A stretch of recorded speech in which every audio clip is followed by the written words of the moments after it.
ஒடிசால இந்த நியூஸ் நீங்க எல்லாருமே பார்த்திருப்பீங்க. அவருடைய அக்கா வந்து இறந்துட்டாங்க. பட் அவரோட பேங்க் அக்கவுண்ட்ல 20,000 ரூபாய் பணம் வச்சிருந்தாங்க. அத போய் பேங்க் மேனேஜர் கிட்ட இவர் கேட்டு நிறைய ஃபார்மாலிட்டிஸ் வந்து கேட்டிருக்காங்க. இவர் வந்து எத்தனை தடவை அவங்க இறந்துட்டாங்க அப்படின்னு சொல்லியுமே அதை அவங்க மறுத்ததுனால இறந்தவங்களுடைய எலும்பு கூடையே கொண்டு போய் பேங்க்ல வந்து சப்மிட் பண்ணிருக்காரு. இந்த மாதிரி ஒருத்தவங்க இறந்துட்டாங்க பட் அவங்களோட அக்கவுண்ட்ல பணம் இருக்கு அப்படின்னா அது என்ன பண்ணலாம், எப்படி எடுக்கலாம் அப்படின்னு சொல்லி இந்த வீடியோல சொல்றேன். அதுக்கு முன்னாடி நம்ம பேஜ் ஃபர்ஸ்ட் டைம் பாத்தீங்கன்னா ஒரு ஃபாலோ பண்ணிக்கோங்க. ஸோ முதல்ல பேங்க்ல போய் நீங்க அப்ரோச் பண்றீங்க அப்படின்னா முதல்ல அவங்க இறந்துட்டாங்க அப்படின்றதுக்கு டெத் சர்டிபிகேட்டும் அவங்களோட வாரிசு சர்டிபிகேட்டும் கொண்டு போய் நீங்க சப்மிட் பண்ணணும். உங்களோட லீகல் ஹையர் இல்ல நாமினிக்கு வந்து அந்த அமௌண்ட்டை செட்டில் பண்ணிடுவாங்க.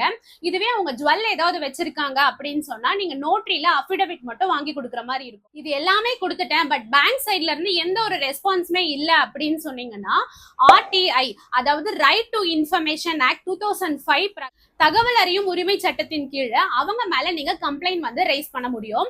இதை நீங்க லெட்டர் ஃபார்மேட்ல போஸ்டல்லையுமே அனுப்பலாம். அப்படி இல்லாட்டி RTI அப்படின்ற வெப்சைட்லயுமே உங்க கம்ப்ளைண்ட்டை நீங்க ரெஜிஸ்டர் பண்ணீங்கன்னா வித்தின் 30 டேஸ்ல வந்து உங்களுக்கு அவங்க ரிப்ளை கொடுப்பாங்க. இந்த தகவல் அறியும் உரிமை சட்டம் வேற எதுக்கெல்லாம் யூஸ் ஆகுது அப்படின்னு தெரிஞ்சுக்கணும்னா கமெண்ட்ல RTIன்னு டைப் பண்ணுங்க.